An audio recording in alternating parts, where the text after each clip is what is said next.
The 13 Colonies. Chapter 10. Plymouth, the Pilgrim Colony. The big question. Why was it important for the Pilgrims to work hard to prepare for winter? A harsh winter. The Pilgrims had hoped to settle in Virginia, but the captain of the Mayflower had refused to go farther than Cape Cod. The cold, snowy days of winter had already begun. The Pilgrims spent most of their first winter in Plymouth Colony aboard the crowded, damp Mayflower. The men and boys went ashore to build the first houses. An icy wind blew off the ocean. On many days, the weather was so bad that the men could not work. During that first winter, half the Pilgrims died from cold and hunger. All winter, the Native Americans who lived near Plymouth stayed in the forest and watched the Pilgrims. They watched the Pilgrims bring supplies from the ship. They watched them chop down trees and saw logs into planks to build houses. Despite the cold wintry conditions, the men and boys set to work building houses. Setting up a colony. The first house the Pilgrims built was called the Common House. At first, it was used as a shelter and a place to store tools. Later, it was used as a place of worship. When spring finally came, the Pilgrims moved off the Mayflower and into the houses. They began to plant crops. They had to work hard. Once the Mayflower sailed back to England, they were on their own. During the warm summer, the Pilgrims tended their gardens. They were already preparing for the winter ahead. A visitor. One day, a tall Native American warrior with long black hair appeared at the edge of the woods. He walked boldly into Plymouth.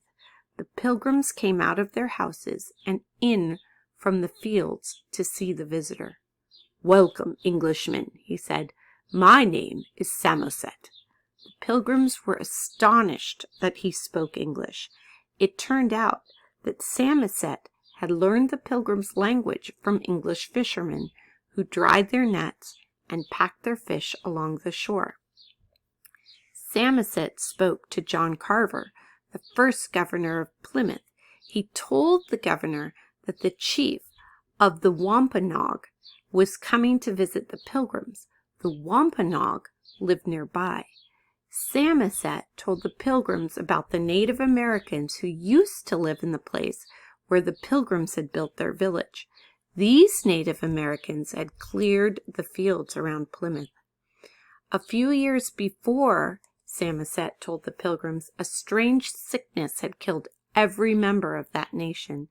The only person left in that nation was Squanto, a warrior. Squanto had been taken to England by fishermen before the strange sickness broke out. When Squanto returned, he was the only one of his people still alive. A friendship grows. A few days later, Samoset brought the chief of the Wampanoag to Plymouth Colony. With him were several warriors, including Squanto. The Pilgrims and the Native Americans exchanged gifts. Then they ate and drank together. Afterward, Governor Carver and the chief made a peace treaty that lasted 54 years.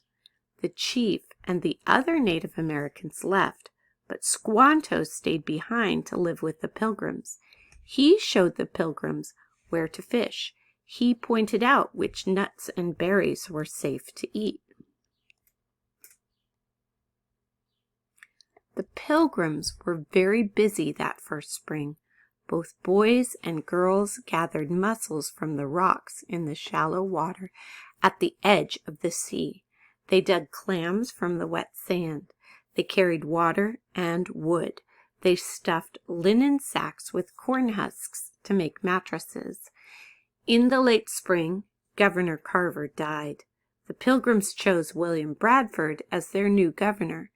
Bradford was governor of Plymouth for the next 35 years. He even wrote a history of the colony that people still study today. Giving thanks. In the fall, Governor Bradford gathered all the Pilgrims together. He told them that they had many things to be thankful for.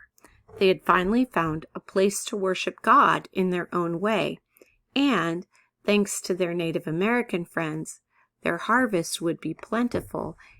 If they were careful, no one would go hungry during the next winter. To celebrate, Governor Bradford invited the Pilgrims' Native American friends to feast with them and offer prayers of thanksgiving. The feast lasted 3 days. That feast was a Thanksgiving celebration that has become an American tradition.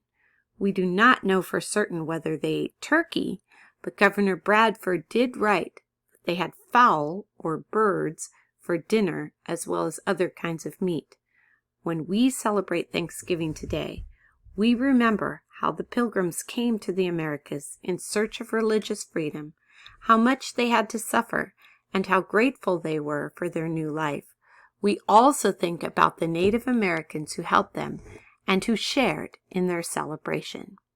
This is the end of the chapter.